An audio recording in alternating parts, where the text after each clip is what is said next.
Raul had labored too hard for too long to let someone like Luna ruin his calm. His backyard pool wasn't just a luxury, it was a sign of everything he had built for himself. A space where he could unwind after exhausting work days, host weekend gatherings, and escape from the daily stress of life. It was his, every inch of it paid for with his own money, designed exactly how he wanted. But none of that seemed to concern Luna, his entitled and unrelenting neighbor. From the moment Raul moved in, Luna made it clear that she didn't think he belonged in their expensive neighborhood. She had been subtle at first, exaggerated smiles, intrusive questions about how he could afford his home, passive-aggressive comments about how the area had changed so much. But when she realized Raul wasn't someone who would submit and take her nonsense, she intensified. At first, it was just bothersome. She would make errors like accidentally dropping her pool float over the barrier or waving at him with a smug grin while walking along the property line. But then she started coming onto his land without permission. He'd come outside to find her relaxing on a lounge chair by his pool, sipping lemonade like she possessed the place. When he told her to leave, she'd scoff and roll her eyes, mumbling about how residents should share. Then came the authorities' calls. At least half a dozen times she had called the officers on him for absolutely nothing. Once, she told them he was acting odd in his own backyard. Another time, she claimed he was hosting dangerous meetings when he had a few friends over for a meal. Each time, the police showed up, and each time Raul had to prove again and again that he was just a man enjoying his own space. The officers eventually grew tired of her nonsense, but they couldn't do much beyond giving her warnings. Even worse, she started bothering his guests. If he had friends over, Luna would march onto his property uninvited and demand they turn the music down, even when it was barely detectable. She made snide remarks, accusing them of being up to no good. One time she even told a friend of his that she was calling security because she didn't feel secure, despite the fact that they were just standing there talking. Raul had tried everything. He put up a taller fence. She found a way around it. He confronted her calmly, explaining that she was invading his privacy. She laughed in his face. He even consulted a legal expert about getting a restraining order, but because she hadn't directly endangered him, the process was irritatingly slow. No matter what he did, Luna always found a way to intrude back into his space. Raul was a patient man, but patience had its limits. He had given Luna every chance to stop. He had played fair, but Luna had made it clear she didn't respect him, and she would never stop unless he made her. And now, after months of dealing with her entitled nonsense, he was finally ready to teach her a lesson she wouldn't forget. Raul wasn't one for drama, but Luna was pushing him toward his breaking point. After months of suffering through her harassment, he decided it was time to take serious action. He strengthened his fence, installing a higher one with a strong lock. He set up security cameras to capture every corner of his property, ensuring there would be undeniable proof if she ever trespassed again. He even invested in a motion-activated alarm near the pool. If Luna so much as stepped foot in his yard, the entire neighborhood would know. For a few days, it seemed to work. The pool remained untouched. No random floaties. No smug Luna relaxing like she owned the place. Raul allowed himself to believe for just a moment that she had finally gotten the message. Then, one Saturday afternoon, he walked outside and found her right back in his pool, not just dipping her feet in, not just peeking over the fence. She was full-on floating on a pool raft, sipping a margarita like she was at a luxury resort. Her designer sunglasses rested on her nose, her sun hat tilted just enough to block the glare. When she saw Raul, she smirked. "Oh, don't mind me," she said lazily, swirling her drink. "Just cooling off. It's a hot one today." Raul's jaw tightened. He didn't speak right away, didn't react with anger. He had long since learned that arguing with someone like Luna was pointless. Instead, he took in every detail. The fact that she had climbed his new fence, the way she had dragged a cooler full of drinks onto his property, and worst of all, the pure arrogance in her expression. She wasn't just invading his space, she was mocking him. "Luna, get out of my pool," he said, his voice calm but firm. She waved him off like he was an annoying waiter. "Relax, Raul. It's just water. You should be happy to have such a popular spot." His fingers curled into fists, but he kept his tone measured. "You're trespassing again." She let out a dramatic sigh. tilting her head back as if exhausted by his persistence. You know, you're always so aggressive about this. I could sue you for discrimination, you know? That was it. That was the moment Raul knew she would never stop. She would keep pushing, keep violating his space, and keep manipulating the law against him, while pretending to be the victim. But what Luna didn't know was that Raul wasn't about to fight this battle on her terms. No more arguing, no more asking, no more police calls that led nowhere. This time, he had a plan, one that would ensure Luna never set foot in his pool again. And by the time he was done, she'd regret ever believing she could take what wasn't hers. Raul took a deep breath, forcing a smile as he stepped closer to the pool. Luna had already made up her mind. She believed she had won, that he was powerless to stop her. Fine, let her think that. You know what, Luna, he said, his tone light, almost amused. Maybe you're right, I've been too strict about this whole pool thing. Luna raised an eyebrow, still lazily floating on a raft. Finally, coming to your senses, she said, smugly, taking a sip of her drink. Something like that, Raul replied. Tell you what, since you're clearly enjoying yourself, let me bring you another drink on the house. Luna smirked, not questioning his sudden change of heart. She had spent months annoying him, pushing him to his limits, and now she assumed she had finally broken him. Raul disappeared inside for a moment, giving himself a chance to keep his anger in check. Then he grabbed a fresh margarita, extra strong, before making a quick call. Hey man, he said as soon as the line connected, I need a favor. Can you bring me a truck to my place? I'm finally remodeling the pool. The man on the other end chuckled. Took you long enough. Be there in 20. Raul stepped back outside, handing Luna the drink. She took it without hesitation, sipping contentedly while basking in the sun. He settled into a chair, pretending to relax, while keeping an eye on the time. Luna was completely oblivious as Raul slowly reached behind him, turning the hidden drain valve near the pool's edge. The water level began to lower, inch by inch. It was subtle at first, unnoticeable against the movement of the raft. Luna remained blissfully unaware, lost in her own arrogance. Minutes passed. The sound of a heavy truck rumbled in the distance. Raul sat up, stretching. Well, enjoy it while you can, he said casually, because after today, this pool's getting a serious makeover.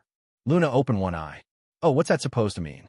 Raul simply gestured toward the gate as the cement truck backed into his driveway. The sight alone should have sent alarm bells ringing in her head, but Luna was still too relaxed, too convinced that Raul was all talk. The driver, a longtime friend of Raul's, hopped out. You sure about this? He asked under his breath. Raul nodded. Yep, just like we discussed. With a simple thumbs up, the driver got to work. The chute of the cement mixer tilted downward, and thick gray concrete began pouring into the shallow end of the pool. Luna didn't realize at first, but then as her raft drifted slightly lower and her foot brushed something unexpectedly solid, she sat up. What the hell? She muttered, looking around. By the time she understood what was happening, the cement had already begun to spread. Luna's reaction was slow at first, just a confused frown as she wiggled her foot. Then as she lifted her leg and saw wet cement clinging to her skin, her smirk disappeared. Wait, what is this? She asked, her voice sharper now. She twisted around, eyes darting between Raul and the cement truck, finally understanding what was going on. Raul stayed perfectly calm, leaning against the fence with his arms crossed. Oh, just doing some pool renovations. You've been so fond of this spot, I figured I'd give it a permanent makeover. Luna's mouth fell open. You're filling the pool with cement. Yep, while I'm still in it. Raul shrugged. Well, I asked you to leave multiple times, you refused, so I figured you wanted to be a part of the remodel. Panic flickered across Luna's face as she scrambled off the raft. The pool had drained significantly by now, leaving her standing in ankle-deep cement. She lifted one foot, but the thick, wet mixture clung to her, making movement difficult. Raul, this isn't funny, she snapped, wading toward the edge. Let me out. He sighed dramatically. I tried being polite. I tried setting boundaries. I even got the cops involved, but you just wouldn't listen, so I had to get creative. Luna's movements became frantic as she realized the cement was setting faster than she expected. The shallow end had already begun to harden, and she had stepped right into it without thinking. She stumbled, her legs sinking in up to her knees. "You psycho!" she shrieked, thrashing wildly. "I'll sue you. I'll have you arrested." Raul chuckled, unfazed. "For what?" "Remodeling my own property. Making sure trespassers don't keep invading my pool." Luna's arms flailed as she tried to pull herself free, but the cement only tightened around her. By now, she was stuck up to her waist. "You can't leave me like this," she wailed. "Relax, Luna," Raul said, mimicking her condescending tone from earlier. "You're not in any danger. You won't sink any further, and in a few hours, once you've had time to really think about your actions, I'll call someone to chip you out." Her face turned red with fury. "You're insane." "No, I'm just tired," Raul exhaled. "Tired of you thinking you can do whatever you want without consequences. Tired of you acting like my property is yours." He motioned toward the cement surrounding her. "So, since you love my pool so much, you get to be part of it, at least for a little while." Luna screamed, but Raul simply turned on his heel and walked back inside, leaving her stuck, furious, and completely helpless. For the first time since he moved in, Raul finally felt peace. Luna had always thrived on attention, but this was a nightmare. She sat frozen in hardened cement, her arms free but her lower body completely encased. Her designer swimsuit was now covered in gray concrete, and her perfectly styled hair had lost its volume under the stress. She had spent months terrorizing Raul, convinced she was untouchable. Now she was literally stuck in place, helpless, humiliated, and unable to do anything as her worst fear unfolded, becoming the neighborhood spectacle. Raul, on the other hand, was having the time of his life. With Luna trapped in her self-made predicament, he decided to celebrate. He dragged out his grill, set up some lawn chairs, and invited a few friends over for an impromptu barbecue. Soon, the mouth-watering scent of sizzling ribs and grilled corn filled the air. Ice-cold drinks clinked as his guests laughed, played music, and cracked jokes at Luna's expense. One of his friends, Marcus, walked over with a plate in hand. He crouched next to Luna, smiling. "Want some ribs?" "Oh, wait, never mind, you look a little stiff." The entire yard erupted in laughter. Luna turned red, fists clenched. "You people are sick. This is illegal. I'm calling the police." Raul took a casual sip of his beer. "Go ahead. They're real. Tired of your calls by now." "Pretty sure trespassing is still a crime, Luna." She opened her mouth to argue, but just then, more neighbors started gathering at the fence. Some pulled out their phones, snapping pictures and recording videos. "Would you look at that?" one of them said. Karma finally caught up with her. "I swear, I saw this lady call the cops on Raul for breathing too loud last month," another added. The murmurs grew, and Luna could feel the tide turning. For so long, she had counted on the neighborhood staying silent, tolerating her entitled behavior. Now, they were laughing, pointing, enjoying her downfall. And then, as if things couldn't get worse, a local news van pulled up. A young reporter hopped out, adjusting her mic as the cameraman set up. "Breaking news," she announced, "a bizarre situation in this suburban neighborhood, where a woman has found herself literally cemented in her ways after a failed attempt to invade her neighbor's property." The crowd roared with laughter. Luna, mortified, shrieked, "I'm a victim. That lunatic set me up." The reporter tilted her head. "Is it true you were trespassing?" Luna froze. For once, she had nothing to say. Meanwhile, Raul simply smirked and flipped another burger. "She sure was. And now she's finally staying put, just like she always wanted." The cameras caught everything, ensuring that Luna's shame would live on forever. Eventually, after hours of stewing in her own humiliation, a specialized crew arrived to chisel her free. But the damage was done. Her reputation was permanently hardened, just like the cement that had trapped her. Luna stormed into the police station the next morning, still shaking with rage. "I want to press charges," she demanded. "That man cemented me. He publicly humiliated me. The officer at the desk didn't even bother looking up from his paperwork. And you were on his property because..."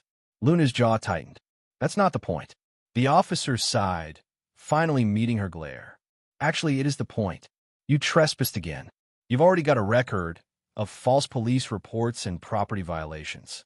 You want us to press charges? Fine, but you'll be the one paying Raul for his property damage. Luna blinked. Property damage. Yep. The officer continued, flipping through a folder. Your little stunt led to emergency crews having to break up part of his newly poured concrete. That's destruction of private property. He smirked. So not only are you not pressing charges, you actually owe him money. Luna's face turned an unnatural shade of purple. You gotta be kidding me. The officer shrugged. Maybe next time, stay in your own yard. With nothing left to say, Luna stormed out of the station, but the nightmare wasn't over. The video of her being stuck in cement had gone viral overnight. Memes, TikToks, and news articles plastered her face across the internet. Strangers online called her Concrete Karen, Cement Cindy, and Hard-Headed Luna. She had officially become the laughingstock of not just her neighborhood, but the world. Within days, Luna gathered up her possessions and relocated out, unable to bear the constant ridicule. The residence went on the sale, and a new family shifted in, a peaceful, respectful pair who had no interest in invading Raul's land. Meanwhile, Raul stood on his recently transformed terrace, the swimming area now entirely filled with polished, stylish paving. He drank his early coffee, finally free of Luna's torment. No more entitled outbursts, no more false law reports, and best of all, no more unwelcome visitors. For the first time in years, Raul was truly experiencing the calm he had struggled so hard for. Justice had been delivered, and it had been established in stone.